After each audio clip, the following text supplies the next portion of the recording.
എടി പെണ്ണെ, ഈ മുമ്പൊക്കെ നോക്കി നടന്നാട്ടാ അന്റെ ഒരു മാനാളി നിർത്തിക്കോ. ഇതേ കോഴിക്കോട്ടങ്ങാടിയാണ്. എടി പാത്തോ, നമ്മളെ പ്രേമലേഖന എഴുതി എസ്കേപ്പറ്റേക്കാട്ട് മൂപ്പര് മുട്ടായി തെരുവൊക്കെ നോക്കിങ്ങാണ്ട് അങ്ങനെ ഇരിക്കുന്ന കണ്ട. ഈ ഉമ്മാക്കൊന്നും അറിയില്ല. പ്രേമലേഖനല്ലമ്മ, നാടൻ പ്രേമോ.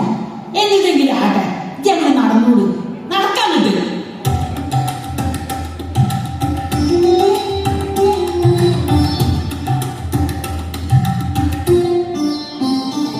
നിങ്ങൾ എന്താ മേലെ കുന്തം പിഴിയ പോലെ നോക്കി നിൽക്കുന്നത്? ആചാര്യെ, നിങ്ങൾ അത് കണ്ടോ? 16-ാം നൂറ്റാണ്ടിൽ സാമൂതി രാജാവായിരുന്ന മാനവേദൻ രാജ അദ്ദേഹത്തിന്റെ പടയാളികൾക്ക് കുളിക്കാനായി ഉണ്ടാക്കിയതാണ് മാനാഞ്ചിറ എന്ന് പിൽക്കാലത്ത് അറിയപ്പെട്ട മാനവേദൻ ചിറ. അല്ലാ, അതാ മേനെ നമ്മുടെ നാടകകാരൻ KT മുഹമ്മദ്.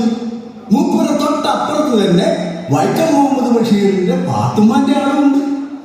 എടോ, എത്ര എത്ര എഴുത്തുകാർ, സംഗീതജ്ഞർ, ചരിത്ര പണ്ഡിതന്മാർ, SK Pottekkatt, MT Vasudevan Nair, MGS Narayanan, Akkitham, Uroob, KP Kesava Menon, NP Muhammad, UA Khader, KT Muhammad, Kozhikode Abdul Khader, MS Baburaj തുടങ്ങിയ പ്രതിമകൾ ധന്യമാക്കിയ ഇടമായതുകൊണ്ടാണല്ലോ കോഴിക്കോടിന് യുനെസ്കോ സാഹിത്യ നഗരം എന്ന പദവി ലഭിച്ചത്. ഇന്ത്യയിലെ ആദ്യത്തെ സാഹിത്യ നഗരി കോഴിക്കോട്. നമ്മൾ ഇന്ന് SBI പെൻഷനേഴ്സ് അസോസിയേഷന്റെ സമ്മേളന വേദിയിൽ എന്താണ് അവതരിപ്പിക്കാൻ പോകുന്നത് ആചാര്യെ?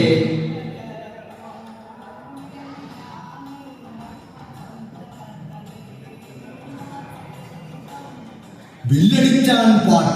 വില്ലടിച്ചാൻ പാട്ടിന് പ്രൗഢമായ ഒരു ചരിത്രമുണ്ട് കൂട്ടുകാരെ. പ്രൗഢമായ ഒരു ചരിത്രം എന്ന് പറഞ്ഞാൽ അതായത് തെക്കൻ തിരുവിതാംകൂറിലെ രാജാക്കന്മാർ വേട്ടയ്ക്ക് പോയി തിരിച്ചു വരുന്ന സന്ദർഭത്തിങ്കൽ കാനനത്തിൽ വിശ്രമിക്കുക പതിവായിരുന്നു. അത്തരം വിശ്രമവേളകളിൽ രാജാവ് തന്റെ കൈവശമുള്ള വില്ല് താഴെ വെച്ച് അമ്പുകൊണ്ടങ്ങനെ താളം കൊട്ടുമ്പോൾ മന്ത്രി ആ താളത്തിനൊത്ത് രാജാവിന്റെ അവദാനങ്ങൾ വാഴ്ത്തി പാടുന്നു. ആ പതിവ് പരിഷ്കരിച്ച് പിൽക്കാലത്ത് വില്ലുപാട്ട് എന്നൊരു കലാരൂപമുണ്ടായി. ഓ, മാത്രമല്ല കാലക്രമത്തിൽ തിരുവട്ടാർ ബാലൻപിള്ള, തലയിൽ കേശവൻ നായർ തുടങ്ങിയ മഹീഷികൾ പരിഷ്കരിച്ച് ഈ കലാരൂപം ഇന്ന് കാണുന്ന തലപ്പാവും ആടയാഭരണങ്ങളും പക്കമേളവുമെല്ലാമായി വില്ലടിച്ചാൻ പാട്ടൊരു മഹത്തായ കലാരൂപമായി. ഓ, അപ്പൊ കേരളമാവും. പക്ഷേ നമ്മൾ ഇന്നിവിടെ അവതരിപ്പിക്കുന്നത് വില്ലടിച്ചാൻ പാട്ടിന്റെ ഒരു മിനിയേച്ചർ രൂപമാണ് കൂട്ടുകാരെ. ഒരു കുഞ്ഞ രൂപം. അതായത് 3 മണിക്കൂർ കൊണ്ടും 1 മണിക്കൂർ കൊണ്ടും അരമണിക്കൂർ കൊണ്ടും അവതരിപ്പിക്കാം വില്ലടിച്ചാൻ പാട്ട്. അപ്പോ തുടങ്ങിയല്ലേ? ഓ, തുടങ്ങാം. ചെമ്പകപ്പൂമേനിയാണ് ചന്ദന തളിലാസലളിതം, ചന്ദ്രോദയത്തിന്റെ കാന്തിയാണ് അവൾ ചാരുത്ത താരുണ്യ രാഗമാ.